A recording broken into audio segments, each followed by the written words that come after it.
महावीर भगवान की प्रातः स्मरणीय परम पूजाचार्य गुरुवर श्री विद्यासागर जी मुनि महाराज की जय।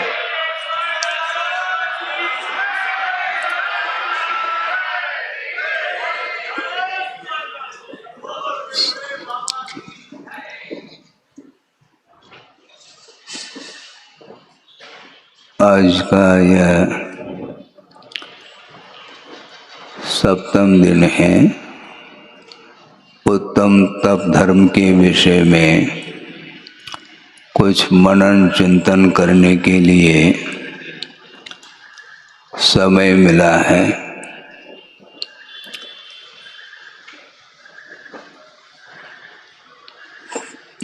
कर्मक्षयार्थम तप्यते इति तपः,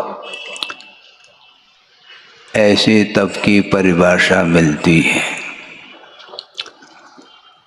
और वह तप उत्तम तप के कोटि में कब आता है, इसको भी हमें आगम के आधार से ही समझना होगा।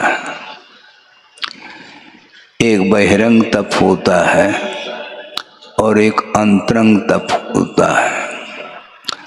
आप लोग दूध तपाते हैं, किंतु दूध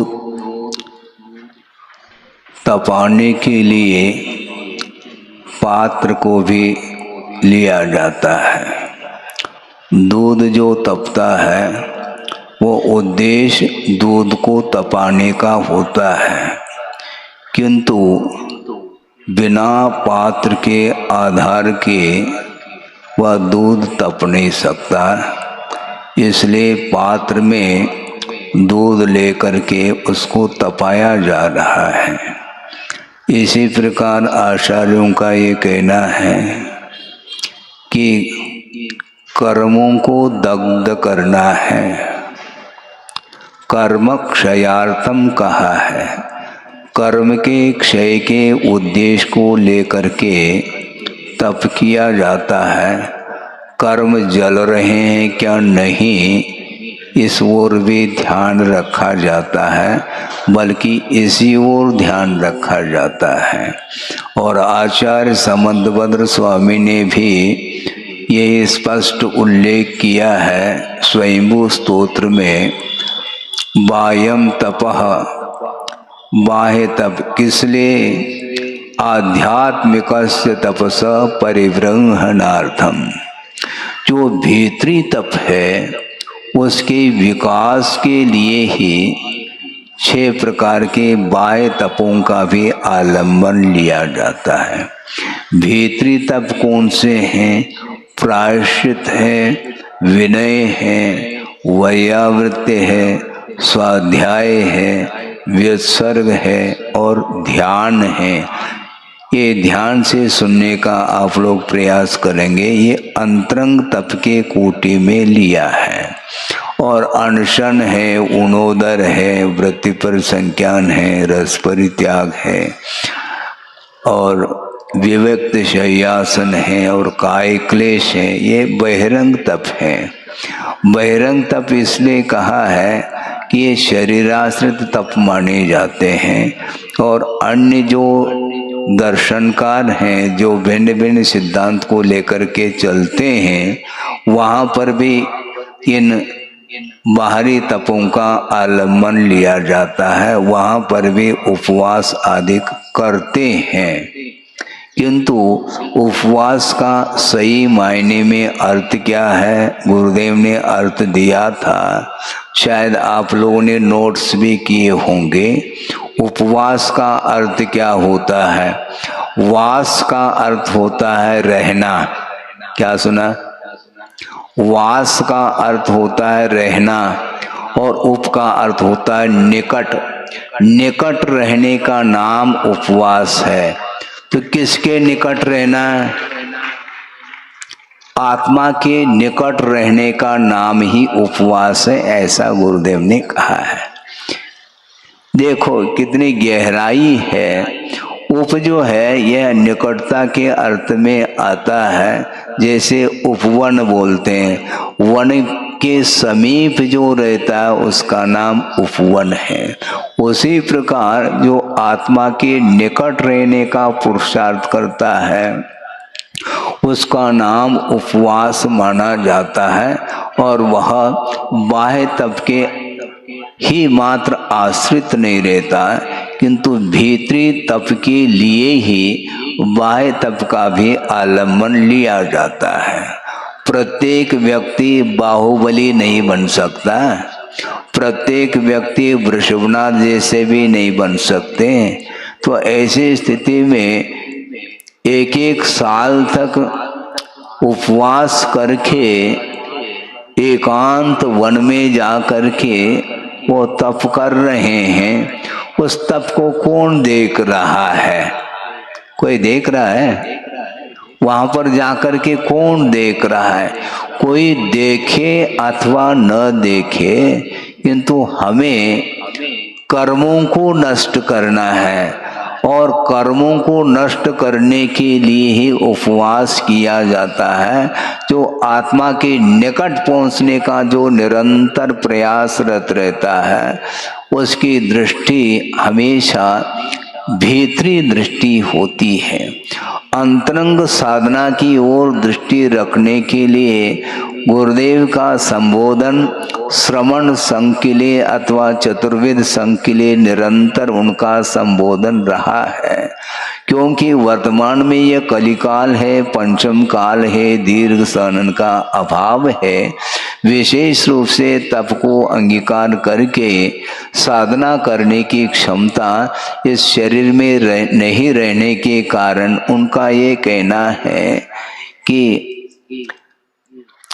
प्रतिदिन उठो, कोई वादा नहीं। आप सुन रहे हैं? उन्होंने ये कहा था क्योंकि दीर्घ सहन नहीं है। मान लो किसी को प्रतिदिन भी उठना पड़ रहा है आहार के लिए, कोई बात नहीं, कोई बाधा नहीं, उठो, किंतु मन से नहीं उठना। सुन रहे हैं आप? मन से नहीं उठना, इच्छा पूर्वक नहीं उठना, उठना पड़ रहा है, इसको भी तप के अंतर्गत लेते हैं। अनेशन का अर्थ क्या होता है और अनशन का अर्थ क्या होता है? अनशन का अर्थ 4 प्रकार के आहार का परित्याग करना, यह अनशन माना जाता है। और अनेशन का अर्थ होता है येषणा, अर्थात इच्छा का अभाव, अनेशन माना जाता है। सोचो, विचार करो, धार्मिक क्षेत्र में हम आते हैं तो उस समय सारे अन्य सांसारिक जितने भी इच्छाएं हैं उनको रोकने का पुरुषार्थ करना चाहिए, क्योंकि इच्छा निरोधः तपः ऐसा कहा। जो इच्छा का निरोध किया जाता है उसका नाम तप है। कौन सी इच्छाएं हो सकती हैं और कौन सी इच्छाएं? सांसारिक क्षेत्र में संसारी प्राणी के अंदर बहुत सारी इच्छाएं होती हैं जो कि सांसारिक क्षेत्र में ही वो काम में आती हैं। मोक्ष मार्ग में, धार्मिक क्षेत्र में उन इच्छाओं से कोई भी प्रयोजन सिद्ध नहीं होने वाला है, क्योंकि अंतरंग तप के माध्यम से ही कर्म कटते हैं, ये सिद्धांत है। इसी उद्देश्य को लेकर के, इसी प्रयोजन को लेकर के तप किया जाता है। और वस्तुतः देखा जाए कि राग द्वेष का जो शमन है वह बहुत महत्वपूर्ण, वह तप माना जाता है। हमेशा निरंतर संसारी प्राणी किसी न किसी वस्तुओं को लेकर के वह रागादिक भाव करता ही चला जाता है। एक हाइकू आपके सामने रख रहा हूँ, समय तो काफी व्यतीत हुआ है, अब क्या कह सकते हैं, कोई बाधा नहीं। गुरुदेव ने हाइकू दिया है कि राग और द्वेष में अंतर क्या है? लोगों की ये धारणा हो सकती है कि द्वेष ही कषाय है, किंतु द्वेष से भी भयानक रागात्मक कषाय मानी जाती है। सिद्धांत की दृष्टि से क्रोध, मान, माया और लोभ ये 4 कषाय हैं। तो द्वेष किसमें गर्भित होता है?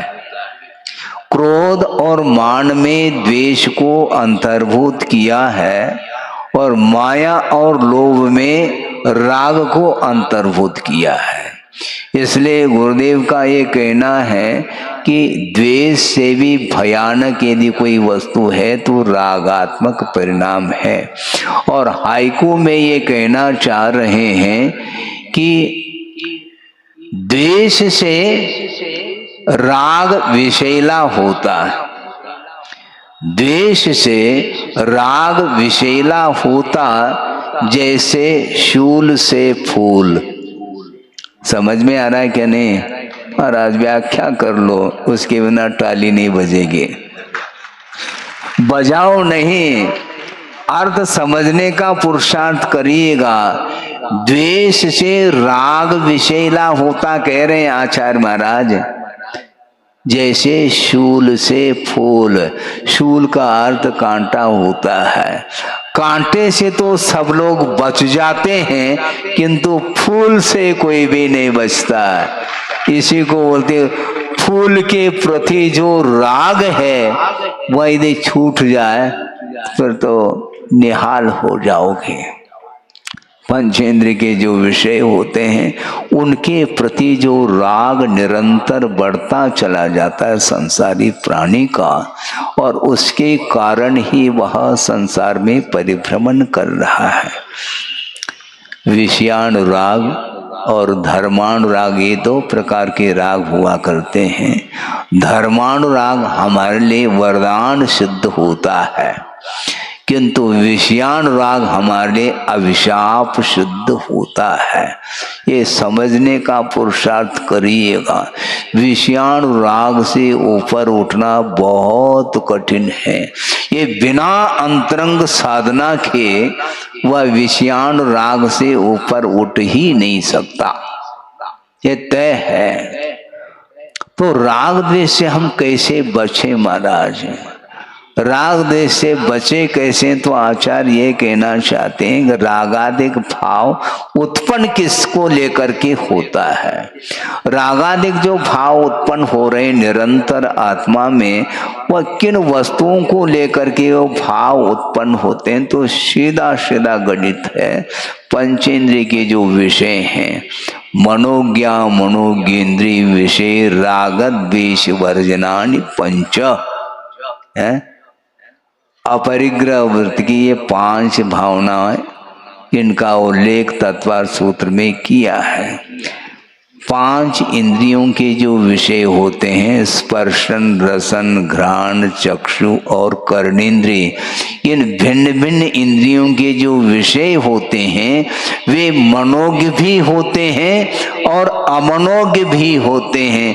अमनोज्ञ वस्तुओं से तो संसारी प्राणी प्रतिपल बचता आया है, किंतु मनोज्ञ विषयों को वह उससे बचता नहीं, उससे गला लगाता है। ये तो समस्या है। यदि गला लगाते हो तो फिर मोह गलेगा नहीं, ये ध्यान रखो। विषयों के साथ गला लगाना चाहो तो मोह गलेगा नहीं, मोह को गलाना चाहो तो विषयों के प्रति जो आसक्ति है उसको निरंतर कम करने का हमें पुरुषार्थ करना चाहिए। बहुत कठिन काम है। तत्वे तपसि वैराग्ये पराम प्रीतिम समश्नुते हृदय स्फुरत यशोचई वृद्धवाग दीप संतति। ऐसा शुभचंद्र आचार्य ने ज्ञानार्णव ग्रंथ में लिखा है। तत्व में, तप में और किसमें? वैराग्य में परम प्रीतिम अश्नुते, परम प्रीति को प्राप्त हो जाता है। किसमें प्रीति? पंचेंद्रिय के विषयों में नहीं, तत्व में लीन होने की जो प्रीति है, तप अंगीकार करने की जो प्रीति है, और वैराग्य को प्राप्त करने के लिए जो प्रीति है, ये तीन वस्तुएं अपने पास, तत्व, तप और वैराग्य।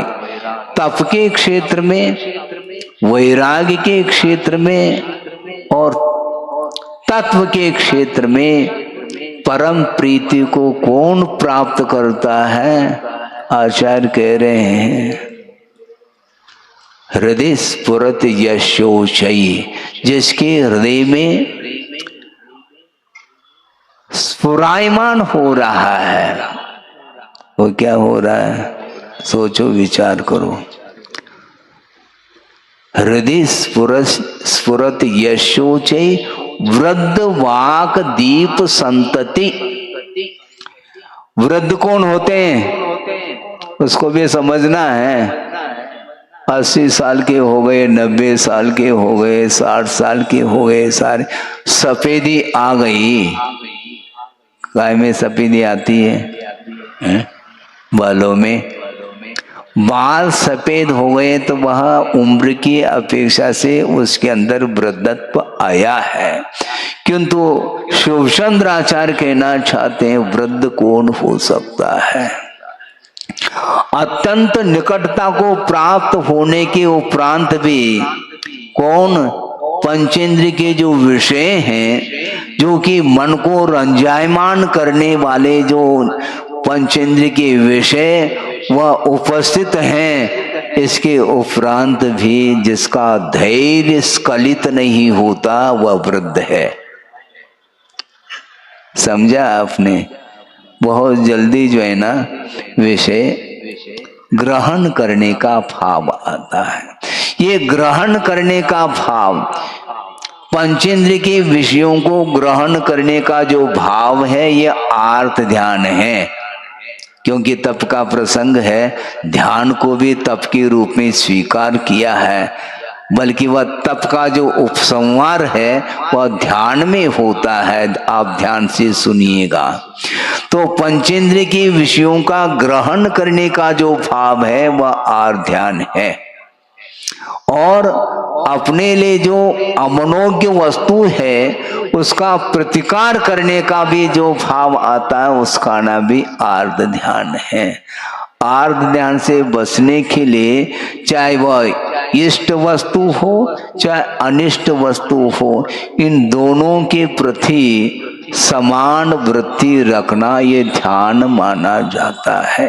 जो तत्व का निरंतर चिंतन करता है उसकी दृष्टि पंचेंद्रिय की विषयों की ओर नहीं जा सकती है, क्योंकि निरंतर किसकी आराधना कर रहा है? वृद्धों की आराधना कर रहा है। वह वृद्ध कौन होते हैं? पंचेंद्रिय के विषय उपस्थित होने के उपरांत भी जिसका धैर्य स्खलित नहीं हो रहा है, बहुत गंभीर है। क्योंकि वो सोचते हैं कि ये तो पर्याय हैं, अच्छी लगती है मन के लिए, किंतु मन वही चाहता है, मन के लिए जो अच्छा लगता है वह काम नहीं करना चाहिए, और जो मन को अच्छा नहीं लगता है उसी को करना चाहिए। गुरुदेव का यही कहना था, जिसमें आपका मन आसानी से लग रहा है वह ध्यान नहीं माना जाता है, जिसमें मन नहीं लग रहा है उसमें लगना चाहिए। किसमें लग रहा है आपका मन? विषयों में लगता है निरंतर, किंतु विषयों से हट करके धर्म में अथवा तत्व चिंतन करने में जिसका मन लगा हुआ है वह निरंतर वह धर्म ध्यान कर रहा होता है। बहुत कठिन होता है, और ये आभ्यंतर तप की ओर दृष्टि रखते हुए भी उस ओर दृष्टि रखते हुए ही बाह्य तप अपनी शक्ति के अनुरूप करने के लिए कहा है। इसलिए हमें दूध तपाना है, मात्र बर्तन को नहीं तपाना है। बर्तन तपाते तपाते तपाते बर्तन क्या है, वह क्या होता है, उसमें छेद आ सकते हैं। तप करके वो बर्तन जल रहा है मान लो, तो वो बर्तन को तपाने से कौन सा प्रयोजन सिद्ध होता है? उसमें जल दूध को तपाना है, ये दृष्टिकोण होना चाहिए। वो दृष्टि नहीं जाती है, ये बिना वैराग्य के संभव नहीं है। इसलिए गुरुदेव ने जो हाइकू दिया है ना, उसको भूलो नहीं। जिस प्रकार प्रत्येक व्यक्ति शूल अर्थात कांटे से तो बच रहा है, कांटे के प्रति तो द्वेष है इसलिए वह बच रहा है, और फूल के प्रति राग भाव जागृत हुआ है इसलिए वह हार बना करके कंठ में पहन लेता है, गले में गला लगाता है। वो सोचो विचार करो, बगीचे में जाते हैं तो रंग बिरंगे वो फूल खिले हुए मिलते हैं, उसकी सुगंधी फैली रहती है, और वहाँ पर बैठ करके आप ध्यान करना चाहो तो ध्यान तो बनेगा नहीं आपके लिए, क्योंकि आपके लिए वह अनुकूल वातावरण बन रहा है। अनुकूल और प्रतिकूलता का भाव जब तक रहेगा तब तक उसकी ध्यान की भूमिका नहीं बन पाएगी। प्रारंभिक अवस्था में संभव है थोड़ी बहुत अनुकूलता की आवश्यकता पड़ सकती है, किंतु आचार्य कहते हैं कि वस्तुतः साम्य भाव का नाम ही ध्यान है। समता सर्वभूतेषु कहा, प्राणी मात्र के प्रति साम्य भाव रखना है। अनुकूल वातावरण में आप क्या धर्म ध्यान करोगे? कर लो, ठीक है, भूमिका है आपकी प्रारंभिक भूमिका, किंतु आचार्य कहते हैं प्रत्येक वस्तु के प्रति साम्य भाव रखना, यह समता है, यही सामायिक है, यही सामायिक माना गया है। आर ध्यान और रौद्र ध्यान से ऊपर उठने का नाम सामायिक कहा है। सामायिक का अर्थ साम्य भाव रखना। आप शांति के साथ सुन रहे हैं क्योंकि अनुकूलता पूरी तरह से बनी हुई है। बीच में इस सभा में यदि मान लो यदि कोई एक भयानक अजगर आ जाए तो फिर साम्य भाव की परीक्षा हो जाएगी। अनुकूलता में क्या समता है, प्रतिकूलता में समता है। गुरुदेव का बार बार ये कहना है, छोटे छोटे प्रतिकूलताओं को देख करके उसका प्रतिकार करना ठीक नहीं है। बड़े बड़े उपसर्ग क्या सहन करोगे, बड़े बड़े परिचय क्या विजय प्राप्त कैसे करोगे? छोटे छोटे प्रतिकूलताओं को भी दूर करने के लिए यदि प्रयत्न करोगे तो कभी भी धर्म ध्यान भूल जाओ। धर्म ध्यान का अर्थ क्या होता है? धर्म में ध्यान रखना, ये धर्म ध्यान है? धर्म में ध्यान रखना ये धर्म ध्यान माना जाए। धर्म ध्यान करना है हमारा धर्म ध्यान का अर्थ समझ क्या रहे हैं? धर्म का स्वरूप समझ लो और उसमें अपना उपयोग केंद्रित करो, उसका नाम धर्म ध्यान है। हमारा ध्यान केंद्रित कहाँ है? धर्म में केंद्रित होना चाहिए। फिर उसमें न इष्ट है न अनिष्ट है, क्योंकि वस्तु न इष्ट है न अनिष्ट है। इष्टानिष्ट की एकमात्र मान्यता है, परिकल्पना है। वस्तु अनिष्ट नहीं, न वस्तु इष्ट है। कड़वी वस्तु आपको भाती है? नहीं भाती है? और किसी के लिए वह इष्ट हो सकती है। सुना है ऊंट के लिए नीम अच्छी लगती है बताते हैं, और आपके लिए नीम अच्छी नहीं लगती है। आप जिस प्रकार गन्ने का रस पीते हैं उस प्रकार नीम का प्याला है पी सकोगे? महाराज पीने की बात कर रहे हैं, हम देख तक नहीं पाएंगे। और इससे भी कड़वाहट की मात्रा जिसमें ज्यादा है, जैसे चिरायता का जो काढ़ा है अथवा क्वाथ है, उसको पीना है, मान लो ज्वर चढ़ा है, और वैद्य लोग कहते हैं इस चिरायता को आपको निरंतर साल 6 महीने पीना है। भगवानी मालिक है। हाँ, ज्वर नहीं उतर सकता, पी सकोगे क्या? वह कड़वी वस्तु है।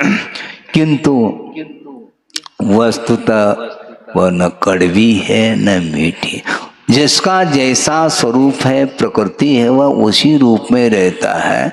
किंतु जिसके लिए जो इष्ट है वह इष्ट हो जाता है, जिसके लिए अनिष्ट है वह अनिष्ट ही माना जाता है। सोचो, विचार करो।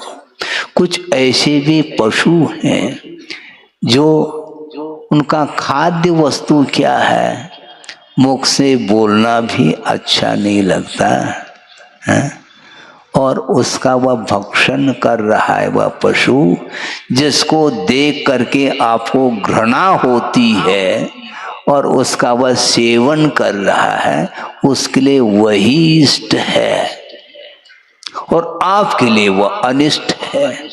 अब क्या किया जाए इसके लिए? इसको बोलते हैं मोह का परिणाम है। आपके लिए जो अनिष्टकारी वस्तु है उसका वह उपभोग कर रहा है, उसके लिए उसके अंदर किसी भी प्रकार से उस वस्तु के प्रति घृणा उत्पन्न नहीं हो रही, उसका भी मोह बहुत प्रबल मोह माना जाता। ये मोह के कारण ही इस प्रकार की परिणति बनती है। इसलिए मनोज्ञ और अमनोज्ञ वस्तुओं के प्रति राग द्वेष नहीं करना, यही वस्तुतः उत्तम तप माना जाता है। उस ओर ध्यान देने की आवश्यकता है। वस्तुतः देखा जाए कि तप के पीछे जो उद्देश्य है वह भी पवित्र रखना चाहिए, क्योंकि ये कई बार इस विषय को रखा गया है। फिर भी रखना इसलिए चाहता हूँ क्योंकि संसारी प्राणी की मति सुधरती नहीं।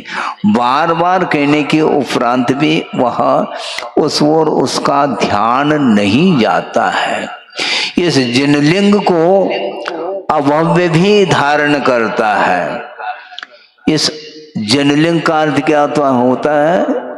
दिगंबरत्व अवस्था। वह कौन धारण करता? अभव्य भी, जिसको मुक्ति नहीं मिलेगी। ये नेट है। किसी भी प्रकार से वह दिगंबर अवस्था को प्राप्त होने के उपरांत भी उसको मुक्ति नहीं मिलेगी। इसके उपरांत भी उसको क्यों स्वीकार रहा है? भोग निमित्तम सद्दहति। पंचेंद्र के विषयों को प्राप्त करने के उद्देश्य से वह इस प्रकार दिगंबरत्व को स्वीकार कर रहा है। इसलिए कुंद कुंद आचार्य ये कहना चाहते हैं, गाथा तो मुझे स्मरण में आ रही है, किंतु वह प्राकृत में गाता है, समय ज्यादा नहीं है। हिंदी में उसका अनुवाद गुरुदेव ने किया है। उसको प्रासंगिक समझते हुए उसको आपके सामने रखना चाहते हैं कि वस्तुतः साम्य भाव कोई अद्वितीय वस्तु है। मासोपवास करना, आप सुन रहे हैं क्या? नहीं, 7वां दिन है। 7 दिन के उपवास, 6 उपवास तो हो चुके हैं, 7वां प्रारंभ हो रहा है। मासोपवास करना, वनवास जाना, आतापनाद तपना, तन को सुखाना और सिद्धांत का मनन मौन सदा निभाना, ये व्यर्थ है किसके? श्रवण के बिन साम्य बाना। समता के बिना श्रवण की ये सारी जो साधना है वह व्यर्थ है, ऐसा कहा जा रहा है। आपके लिए नहीं कहा जा रहा, श्रवण के लिए कहा जा रहा है। सुनो थोड़ा। मास तक वह उपवास कर रहा है और वन में रह रहा है, एकांत में जा करके आतापन तप कर रहा है, अभ्रावकाशन तप कर रहा है, वर्षा योग वृक्ष मूल में खड़ा है। आतापना दे तपना तन को सुखाना और सिद्धांत का मनन, निरंतर सिद्धांत का मनन कर रहा है। मौन सदा निभाना, किसी के साथ बोलता नहीं, अखंड मौन है और एकांत में जाकर के वह तप कर रहा है। किंतु इसके उपरांत भी साम्य भाव यदि नहीं है, उस तप का कोई भी महत्व नहीं है, क्योंकि भोग निमित्तम सद्दहदी, पंचेंद्रिय के विषयों को प्राप्त करने के लिए इस प्रकार वह कठोर तप कर रहा है। इसको बहिरंग तप बोलते हैं। इस कठोर तप के माध्यम से यह शरीर तो क्षीण हो सकता है, शरीर जल सकता है इस तप के माध्यम से, किंतु कर्म नहीं जलते। तप ही जलता चला जा रहा है किंतु कर्म नहीं जल पा रहे। उत्तम तप का अर्थ यही होता है कि सांसारिक भोग संपदा को प्राप्त करने के लिए यदि कोई तप कर रहा है, वह मात्र वह बाल तप के कोटि में आ सकता है, आता है, किंतु उत्तम तप के कोटि में वही तप आ सकता है जो कर्म क्षय के उद्देश्य को लेकर के तप करता है। थोड़ा सा तप करो, थोड़ा और ज्यादा से कोई प्रयोजन नहीं, किंतु पंचेंद्रिय के विषयों के प्रति जो राग निरंतर बढ़ रहा है, उस राग का शमन करना ही वस्तुतः अंतरंग तप माना जाता है। संसारी प्राणी के अंदर कौन कौन सी इच्छाएं जागृत होती हैं, बहुत कठिन काम है यह। एक प्रसंग आपके सामने रख रहा हूं। एक व्यक्ति है, वह सामान्य व्यक्ति नहीं, वो सामान्य और विशेष में अंतर आता है क्या? नहीं, हाँ बिल्कुल आता है महाराज। सामान्य तो व्यक्ति तो सभी होते हैं, किंतु वीआईपी यही विशेष माना जाता है। वो व्यक्ति सामान्य नहीं है, वो दार्शनिक है और सिद्धांत का भी उन्हें पर्याप्त ज्ञान है। साहित्य में भी उनका प्रवेश है और अध्यात्म में भी प्रवेश है, किंतु शाब्दिक ज्ञान की अपेक्षा से कह रहा हूं। ऐसा नहीं कि अध्यात्म का अर्थ बिल्कुल ही वह आत्मा में उतर गया हो, ऐसा नहीं। शाब्दिक ज्ञान की अपेक्षा से इतना प्रवेश हो चुका है कि उसके अंदर अब मन हो रहा है, ये सारा जो कुछ भी ज्ञान हमने काफी साधना के माध्यम से हासिल किया है, इसका प्रचार प्रसार दिगंत तक हो, इस भाव को लेकर के वह जा रहा है, का यात्रा कर रहा है। क्योंकि देश में रह करके काफी समय तक उसने प्रभावना की है ज्ञान के क्षेत्र में, और मन हो रहा है अब आउट ऑफ कंट्री जा करके भी इसका प्रचार प्रसार करना चाहिए। इस उद्देश्य को लेकर के वह जा रहा है। उसके साथ 2 4 6 लोग और भी साथी हैं और सब मिल करके यात्रा कर रहे हैं।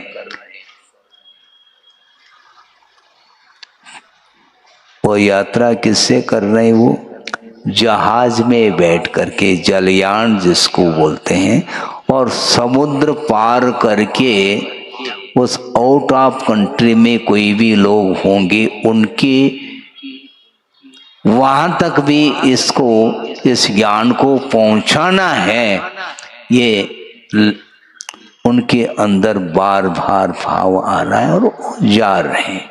यात्रा चल रही है, 2, 4, 6 दिन हो गए हैं समुद्र में यात्रा करते करते, और सुदूर दृष्टिपात वो कर लेता है और वहां पर एक द्वीप नजर आ रहा है। आप शांति से सुनिएगा। एक द्वीप नजर आ रहा है तो वह सोचता है कि यहाँ पर कोई न कोई व्यक्ति होंगे।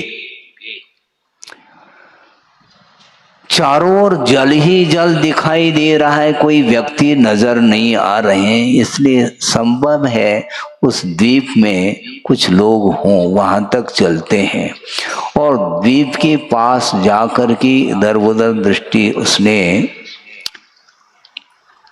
दृष्टिपात किया तो 2-3 व्यक्ति दिखाई पड़े और वो वृद्ध हो चुके हैं, और उनका भेष कौन सा है? साधु का भेष है, और सारे सिर के बाल सफेद हो चुके हैं, बाल बढ़ चुके हैं, दाढ़ी के, मूंछ के और सिर के सफेद छक बाल हुए हैं, और 3 वृद्ध हैं। वहां पर जाकर के जहाज को रोक देता है और उनसे पूछता है, यहाँ पर और कोई नहीं है क्या? तुम 3 ही लोग रहते हो? हाँ, हम 3 ही हैं, 3 के अलावा कोई भी यहाँ पर नहीं है। तुम लोग क्या करते हो? हम क्या करते हैं, हम तो साधु हैं, साधु भेष हमारा है, एकांत में हम साधना करते हैं, प्रभु की आराधना करते हैं, ऐसा उन्होंने कहा। और यहाँ पर कोई भी व्यक्ति भूला भटका आ जाता है और कुछ चढ़ाता है, कुछ देता है तो खा लेते हैं, फल फूल खा लेते हैं, और कोई भी हमारी इच्छा नहीं है प्रभु की साधना, प्रभु की आराधना, उनकी उपासना करने में ही हमारा पूरा का पूरा जीवन व्यतीत हुआ है। तो वो जो दार्शनिक व्यक्ति थे, विद्वान, उन्होंने पूछा, तुम भगवान की आराधना, ईश्वर की उपासना करते हो, तो ईश्वर की प्रार्थना तुम्हें आती है क्या? प्रार्थना क्या करना है, हमें कुछ आता कुछ भी नहीं, हम अनपढ़ हैं, पढ़े लिखे नहीं हैं, किंतु प्रभु की आराधना में ही हमारा जीवन व्यतीत होता है और अच्छे ढंग से हमारा उपयोग लगा हुआ है। मन हमेशा हमारा केंद्रित रहता है, प्रभु को छोड़ करके और कोई भी विषय मुझे रुचता नहीं है, ऐसा उन 3 वृद्धों ने कहा। किंतु उस विद्वान ने कहा कि कम से कम प्रार्थना भी तो किया करो। हाँ, भगवान की आराधना करते हैं, प्रार्थना भी तो करो। हम प्रार्थना तो करते हैं, भगवान का नाम लेते हैं, क्या करते हो प्रार्थना में?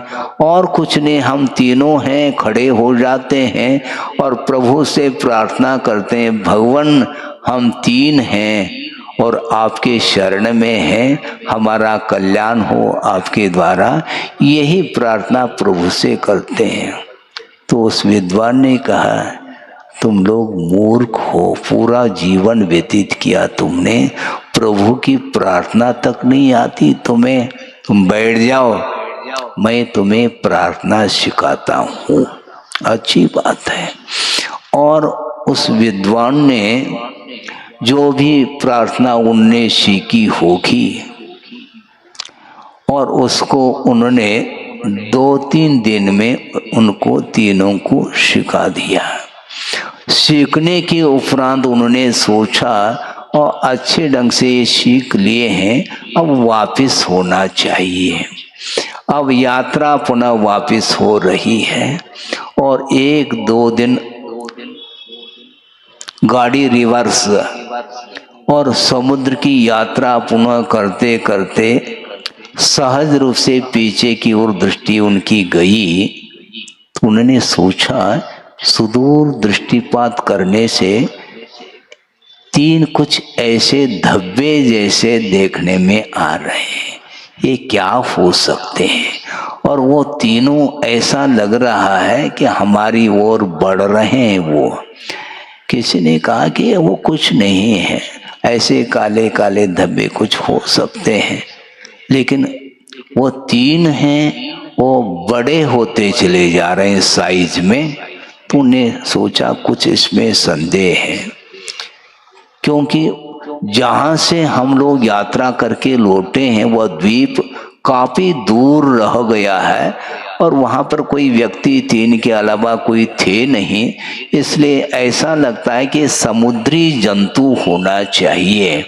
इस प्रकार उनके मन में विकल्प आया, लेकिन वह बढ़ते ही चले जा रहे निकट, और जो ही पास आ गए तो अरे ये तो वही तीन वृद्ध हैं जिनको हमने द्वीप में देखा था और उनको प्रार्थना सिखाई थी।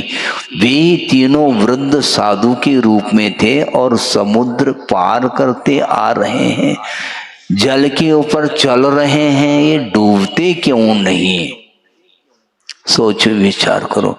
और बिल्कुल निकट आ गए तो जहाज को रोक दिया गया और पुनः तीनों वे साधु के भेष में जो वृद्ध थे उन्होंने पुनः निवेदन किया कि पंडित जी, आपने जो प्रार्थना सिखाई थी, हम तो अनपढ़ थे और वो प्रार्थना हम भूल गए हैं, कृपा करके पुनः उस प्रार्थना को अच्छे ढंग से सिखा दो। तो वो विद्वान क्या बोल रहे मालूम है? तुम लोगों को अब प्रार्थना सिखाने की आवश्यकता नहीं है, क्योंकि तुम लोगों ने जो प्रार्थना जो करते थे प्रभु से, वही प्रार्थना तुम लोग करो, क्योंकि प्रभु क्या चाहते हैं? भगवान जो हैं, भगवान की तुम आराधना कर रहे हो, भगवान हृदय की आवाज सुनता है, उन्हें शब्दों की आवश्यकता नहीं। तुम वही प्रार्थना करो, अलग से प्रार्थना तुम लोगों को अब सिखाने की आवश्यकता नहीं। और इसके उपरांत तुम वहां से समुद्र पार करते आ रहे हो, ये डूबते क्यों नहीं तुम? हमने प्रभु से प्रार्थना की थी, भगवान हमें और कुछ नहीं चाहिए, हम प्रभु की प्रार्थना सीखने के लिए जा रहे हैं, इसलिए यहाँ नाव तो है नहीं, जहाज है नहीं, और प्रभु का नामस्मरण कर लिया और चलते आ रहे हैं। तो उस विद्वान ने कहा, अब तुम्हें सिखाने की आवश्यकता इसलिए नहीं क्योंकि प्रभु हृदय की आवाज सुनता है, उन्हें शब्दों की आवश्यकता नहीं पड़ती है। हम सिखा रहे हैं रात दिन दूसरे को, हम स्वयं सीख नहीं पा रहे हैं। बड़ी विचित्र दशा है। कीर्ति, ख्याति, पूजा, लाभ इत्यादि के पीछे संसारी प्राणी पूरा जीवन व्यतीत कर देता है, अनेक प्रकार के ज्ञान का अर्जन करके, और उसी को सर्वे सर्वा मान करके बैठता है। मेरे सामने और कोई भी साधक नहीं है, मेरे सामने और कोई भी ज्ञानी नहीं है, इस प्रकार एक धारणा बनी रहती है। इस प्रकार वह करता ही चला जाता है। वस्तुतः तो ज्ञान किसको बोलते हैं? ज्ञान उसको बोलते हैं जिसके माध्यम से कर्म कटे, जिस ज्ञान के माध्यम से, वीत राग विज्ञान के माध्यम से कर्म कटने वाले हैं। बाकी अनेक प्रकार के जो शास्त्र इत्यादि का अध्ययन करने के उपरांत भी वह व्याख्यान करने में प्रवीण हो सकता है, पारंगत हो सकता है, अनेक प्रकार के साहित्य इत्यादि में वह निपुण हो सकता है, किंतु भगवान साहित्य की कोई आवश्यकता नहीं। भगवान के स्मरण करने के लिए वस्तुतः हृदय से बोलना चाहिए। आप करना क्या चाहते हो महाराज? तप करना है, तप करो, किंतु बहिरंग मात्र तप नहीं करना, किंतु अंतरंग तप की ओर ध्यान रहना चाहिए। अंतरंग तप की ओर दृष्टि नहीं है तो वह धम्मम भोग निमित्तम सद्धि, कुंद कुंद स्वामी कह रहे हैं, वह भोग्य सामग्री को प्राप्त करने के लिए वह दीर्घ वह तप कर रहा है, बहिरंग तप कर रहा है, उसको घानी में भी पेल दो तो वो उफ नहीं करता। इसके उपरांत भी साम्य भाव से वह वंचित है। साम्य भाव बहुत अलग वस्तु है बंधुओं, समता भाव रखना चाहिए। किसी के प्रति न राग, न द्वेष, न छोटा न बड़ा, कोई भी विकल्प ही नहीं है। शुद्ध परमात्म तत्व की आराधना जब की जाती है, पूरा विश्व ही, जगत ही शून्य हो जाता है। संसार से ऊपर उठना चाहो तो सतर्क रहना चाहिए। कल भी हमने बात कही थी, तर्क नहीं करो, सतर्क रहो। निरंतर रागादिक परिणामों के माध्यम से कर्म का बंध हो रहा है। कर्मों की निर्जरा जो होती है वह उत्तम तप के माध्यम से कर्मों की निर्जरा होती, मात तप करने से नहीं होती। तपसा निर्जरा च सूत्र आता है क्या? नहीं आता तो है महाराज, तो तप करो ना। महाराज हमसे तप नहीं बनता, हमसे एक उपवास भी नहीं बनता है। तो नहीं बनता तो क्या हो गया? नहीं बनता तो कोई बाधा नहीं, क्योंकि इच्छा का निरोध करना है। खाने की इच्छा नहीं, किंतु यह एक प्रकार से मशीन है शरीर, उसके लिए थोड़े बहुत पेट्रोल की आवश्यकता पड़ती है। कल परसों भी हमने बात कही थी कि वस्तुतः रत्नत्रय की अथवा व्रतों की आराधना करने के लिए थोड़े बहुत आहार को ग्रहण किया जाता है, तो उसके माध्यम से वह शरीर ठीक रहेगा। तो निरंतर वह अंतरंग साधना करने के लिए वह शरीर एक प्रकार से वह आपके लिए सहयोग प्रदान करता है। जब तक इस शरीर में क्षमता है तब तक उसका उपयोग हमें अध्यात्म का रस लेना है। अंतरंग तप की ओर दृष्टि रखते हुए शरीर के प्रति निरीता के साथ वह साधना करता चला जाता, और कोई भी इच्छा नहीं, क्योंकि इच्छा करने से कोई पूर्ति होती नहीं। संसार में अनंत काल व्यतीत हुआ है, किया क्या है? हमने नया कौन सा कार्य किया, ये हम पूछना चाहते हैं। एक नहीं, दो नहीं, अनंत भव निकल गए, अभी भी वह तप सार्थक सिद्ध नहीं हो पा रहा है।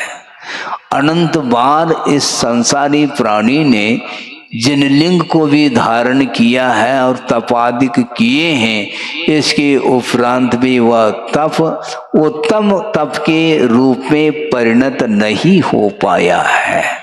सोचो, विचार करो, कर्म सिद्धांत की बात भी तो समझो। एक द्रव्य लिंग और भाव लिंग की भी चर्चा आगम ग्रंथों में आती है। द्रव्य लिंग का अर्थ यह है, ये दिगंबरत्व है।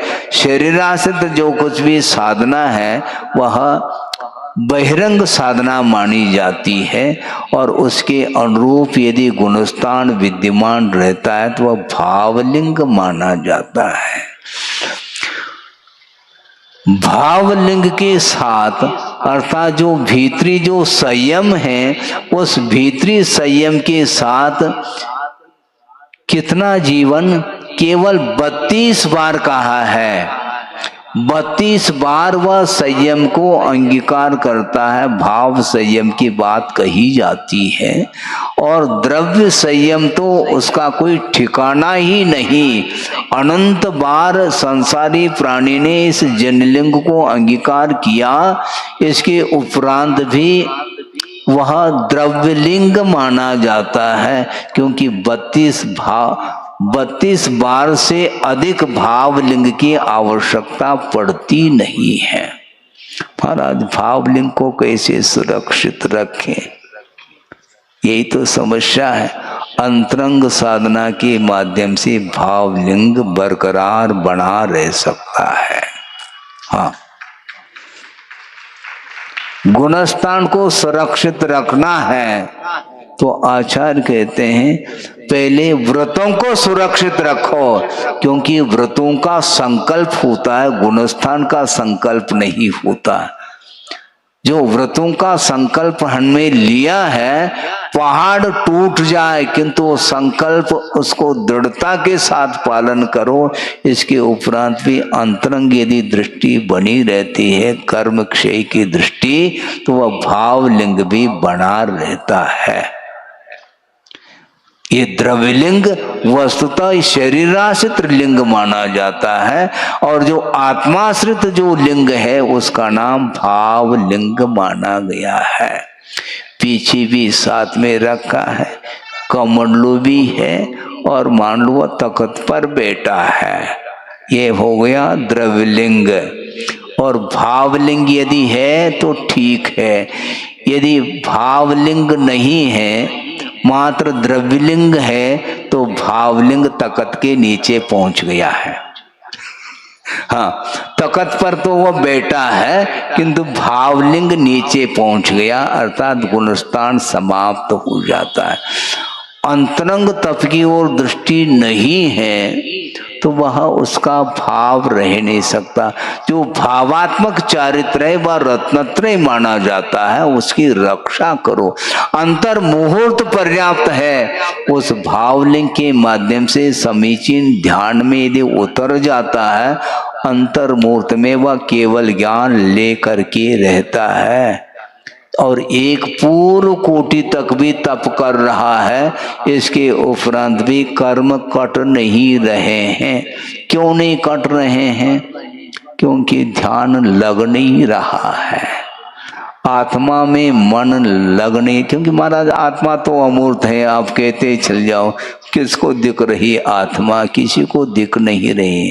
और कैमरे में वह आत्म तत्व आने वाला भी नहीं है, ध्यान रखो। ये बहुत ही निरंतर बढ़ रहा है। पहले तो कैमरे तो देखने को नहीं मिलते थे, अब तो निरंतर कैमरे के बिना उसका जीवन ही नहीं चलता है।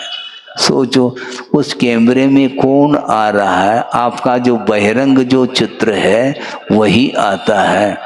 भीतरी जो है आपके शरीर के भीतर क्या है मालूम है? 7 धातु के अलावा है क्या उसमें? वह कैमरे में आ रहा है क्या? महाराज कैमरे में आ जाए तो हम फोटो निकालना ही बंद कर देंगे। हाँ भीतर की जो वस्तु है वह एक्सरा के माध्यम से आ सकता है। कैमरे में बाहर की तस्वीर और भीतर की जो तस्वीर है और एक्सरा के माध्यम से आता है। सोचो विचार करो। आप लोग कहते हैं हमारी पर्सनालिटी देखो, अच्छी बात है, आपकी पर्सनालिटी है क्या? वो है 80-90 केजी है मान लो। केजी का अर्थ क्या होता है? किलोग्राम। हम सोचते थे KG, L KG, you KG. वो केजी नहीं, यल केजी यू केजी नहीं। 90 केजी का अर्थ 90 किलो का वह वेट है उसका शरीर का। और वह सोचता है कि मेरी पर्सनालिटी देखो। हाँ ठीक है, देख लिया, फिर वह पर्सनालिटी के अंदर क्या है ये भी तो देखो। कम से कम भीतर की वस्तु बाहर आ जाए तो घृणा उत्पन्न होगी।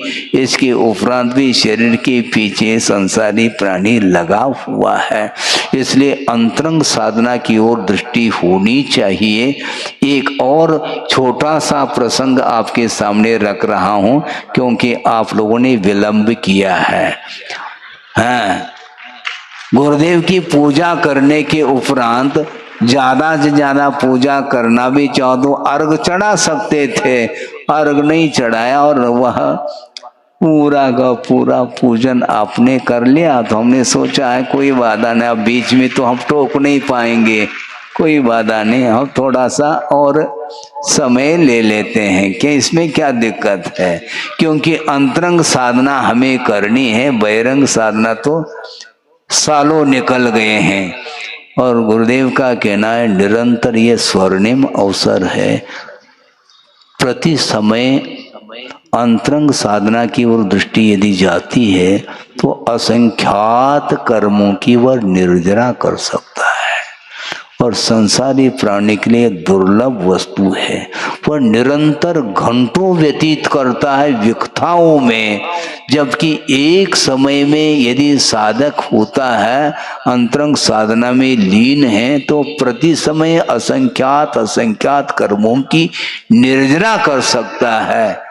किंतु निर्जरा करने का अवसर है, किंतु उसको खो रहा है। खोना नहीं हमें।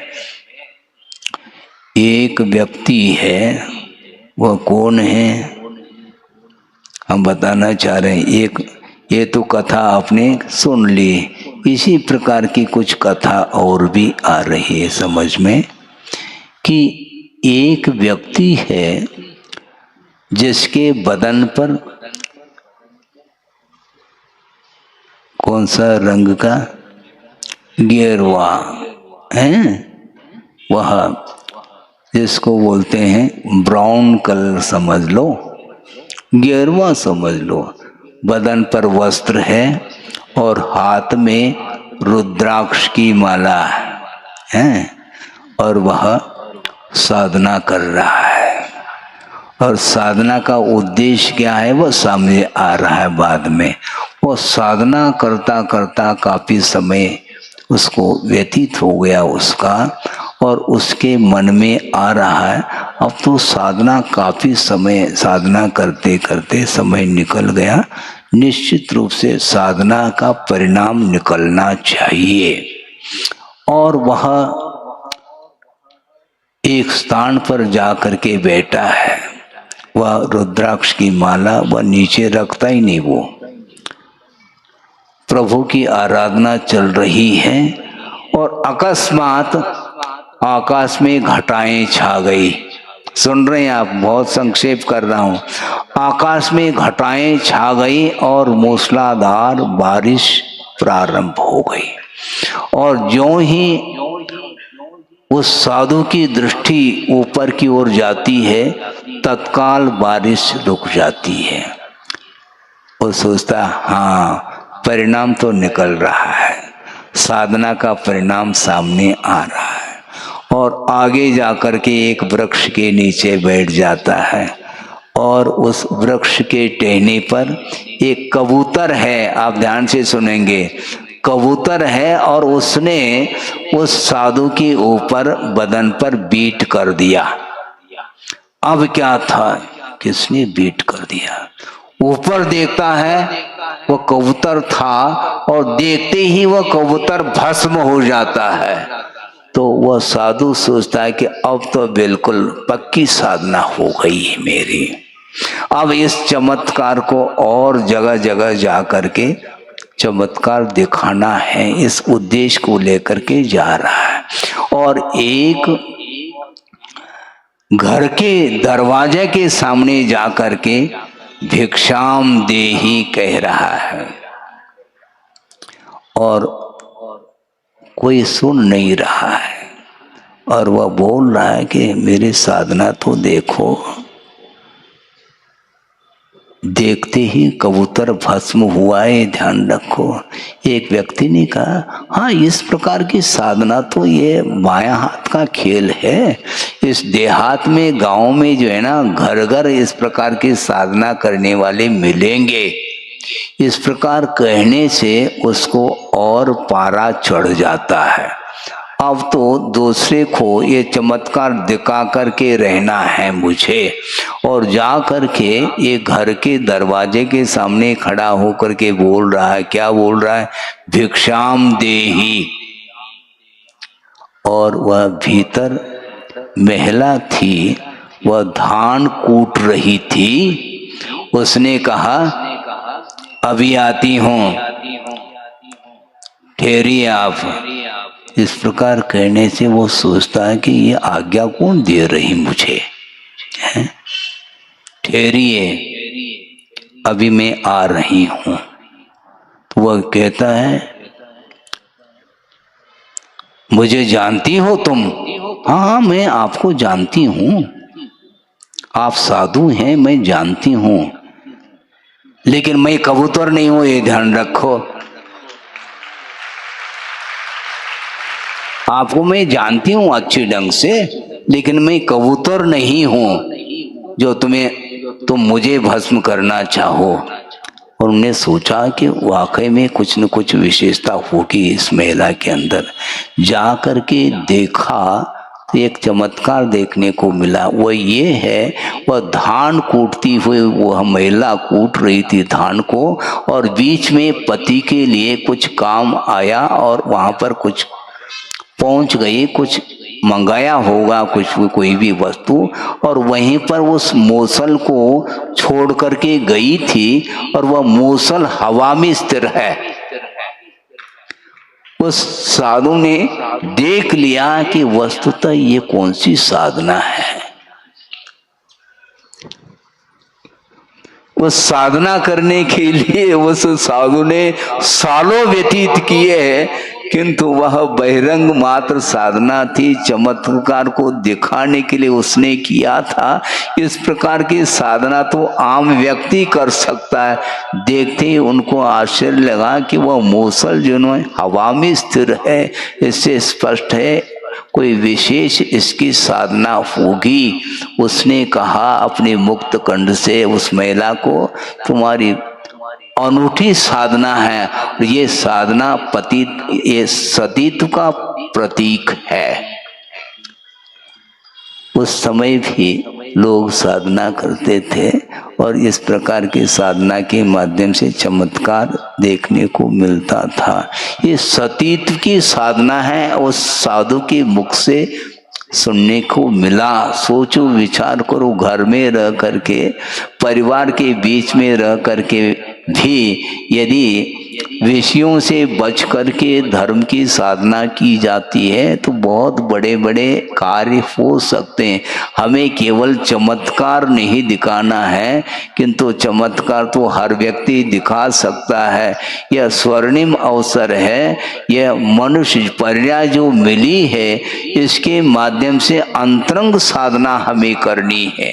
रागादिक भावों का शमन जो करने में दिन रात लगा हुआ है, उससे बढ़ करके और कोई भी साधना नहीं हो सकती है। इसलिए उत्तम तप धर्म आपने सुना है, एक दो प्रसंग को आपने सुन लिया। बड़े बड़े सिद्धांत ग्रंथ मान लो आप आलोड़न नहीं कर सकते, नई अध्ययन आदि नहीं कर सकते, ज्ञान आदि प्राप्त नहीं कर सकते, कोई बाधा नहीं, किंतु पंचेंद्र के विषयों से बच करके अपने जीवन को सात्विक जीवन, आदर्श जीवन यदि जिएंगे तो निश्चित रूप से धार्मिक संस्कार अत्यल्प काल में आपके आत्मा के ऊपर वह संस्कार पढ़ सकते हैं। और इसके इस प्रकार के संस्कार जो आएंगे वह भवांतर तक आपके संस्कार काम में आएंगे।